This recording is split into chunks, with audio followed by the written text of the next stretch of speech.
मुंबई की रात हमेशा शोर से भरी रहती थी। ट्रैफिक, सायरन और इंसानी लालच की गंध। लेकिन आज कुछ अलग था। शहर के एक कोने में ब्लड रिंग नाम का एक नया क्राइम सिंडिकेट उभरा था, जो केवल खून के सौदे से चलता था। अंधेरे की उसी गली में छत पर बैठा था डोगा, अपने मास्क के नीचे से जलती आंखों के साथ। ब्लड रिंग के गुंडों ने 2 बच्चों को किडनैप किया, उसने खुद से कहा। उसकी मांसपेशी तरंगी, बंदूकें कमर पर चमक उठी। अब डर दिखेगा उन्हें असली चेहरा। नीचे गोदाम में कई नकाबपोश आदमी थे। उनके बीच खड़ा था सिंडिकेट का सरगना विसराज। उसके हाथ में एक लाल शीशी थी जिसमें कोई अजीब तरल था। इस सीरम से इंसान जानवर बन जाता है, विसराज बोला। मुझे मुंबई में रक्त चाहिए। डोगा की आवाज़ हवा में गूंजी। तो पहले तेरा चेहरा जानवर बनेगा। सबने मुड़कर देखा। दरवाज़ा टूटा और धुएं के बीच से उभरी डोगा की काली आकृति।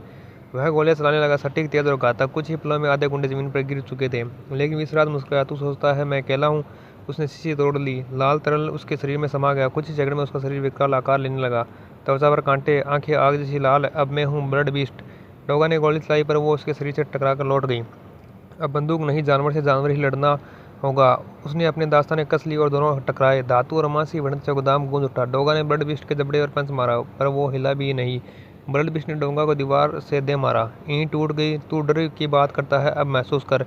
डोगा खड़ा हुआ, खून उसके होठों से टपक रहा था। डर में नहीं, तू महसूस करेगा मौत से पहले। तभी छत फटी और ऊपर से बिजली जैसी रोशनी गिरी। वहां खड़ी थी शक्ति, चमकती हुई ऊर्जा के घेरे में। बस बहुत हुआ। यह शहर खून से नहीं, इंसानियत से जीता है।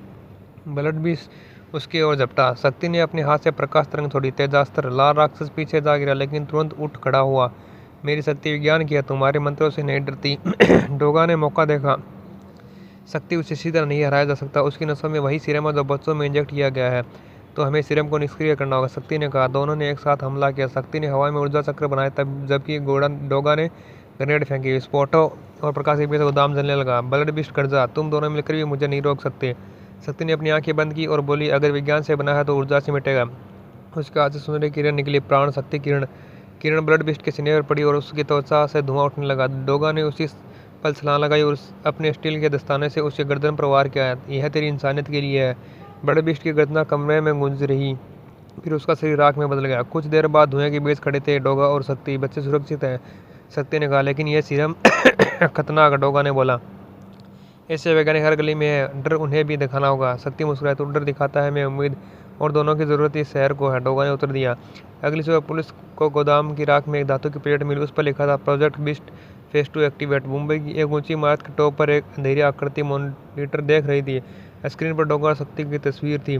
वह बोला, पहला राक्षस गया, अब असली खेल शुरू होगा। नीचे सड़क पर डोगा अपनी बाइक पर सवार था। हवा में शक्ति चमकते हुए उड़ रही थी। दोनों की राहें अलग थी, मगर मकसद एक, अंधकार को मिटाना। ऐसी और कहानियाँ सुनने के लिए हमारी वीडियो को लाइक करें और चैनल को सब्सक्राइब करें।